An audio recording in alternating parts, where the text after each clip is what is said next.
Union Home Minister Amit Shah held a campaign in Darjeeling, West Bengal for the 5th phase of polls in the state.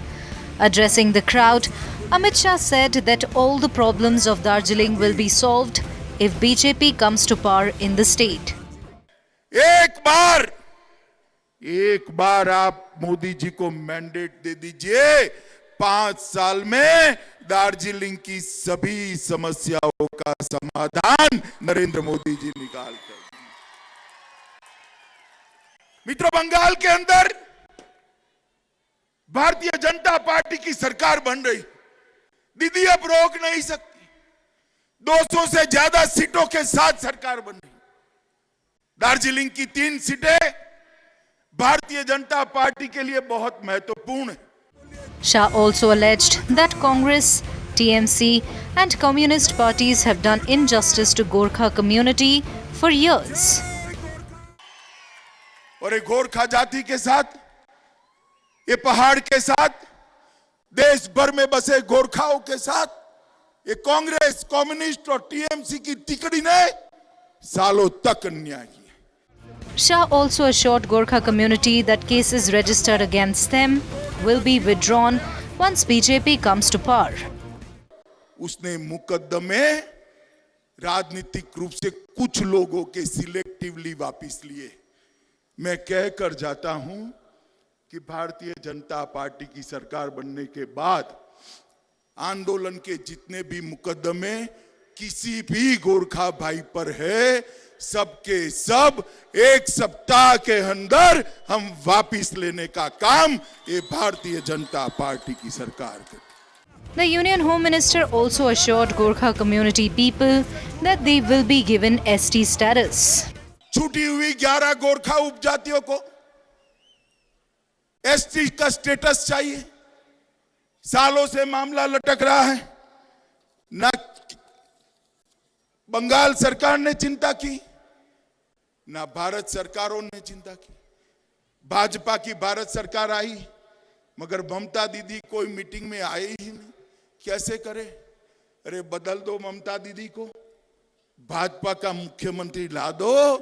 11 Gorkha जातियों को अनुसूचित जनजाति का ST का status देने का काम ये भारतीय जनता पार्टी की सरकार करे। He also assured that they have nothing to fear about NRC. कि देश भर में जो गोरखा भाई यहाँ के हैं और जो नेपाली भाई नेपाल से आए हैं, वो भी मेरे अपने हैं, मेरे भाई है। कोई उसको कुछ भी डराए, डरिएगा मत। गोरखाओं और नेपालियों के सम्मान के लिए भारतीय जनता पार्टी किसी के भी साथ लड़ाई कर सकती है। ये दीदी आपको डरा रही है। देखो, मैं आपको स्पष्टता कर जाता हूं, एनआरसी की अभी कोई बात ही नहीं है, मगर भविष्य में भी आएगी। कोई गोरखा का बाल बांका कोई नहीं कर पाएगा। Amit Shah also hit back at Mamata Banerjee and said that her dirty politics won't continue anymore. कोई आपको डराने के लिए आए, मेरे नाम से कहना कि देश के गृह मंत्री ने कहा है गोरखाओं को डरने की जरूरत नहीं है। दीदी, एक गंदी राजनीति अब नहीं चलेगी। गोरखा युवा जागरूक हो चुका है। गोरखा युवा आपके खिलाफ लड़ेगा।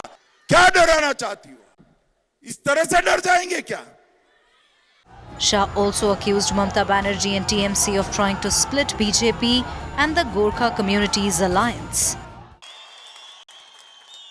कोई आपको डराने के लिए आए, मेरे नाम से कहना कि देश के गृह मंत्री ने कहा है गोरखाओं को डरने की जरूरत नहीं है। दीदी, एक गंदी राजनीति अब नहीं चलेगी। गोरखा युवा जागरूक हो चुका है।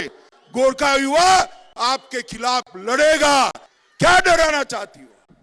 इस तरह से डर जाएंगे क्या? On the other hand, Mamata Banerjee staged a protest against the Election Commission of India at the Gandhi Murti in Kolkata for barring her from campaigning. Mamata Banerjee hit back at the Election Commission, saying EC's decision was undemocratic and unconstitutional. Several TMC leaders, including TMC MP Derek O'Brien, condemned the decision of the Election Commission, calling it a black day in democracy. The Election Commission of India has barred Mamata Banerjee from campaigning for 24 hours, saying she violated the Model Code of Conduct. The fifth phase of polls in the state are scheduled for April 17, and polls will be held in 45 constituencies of the state.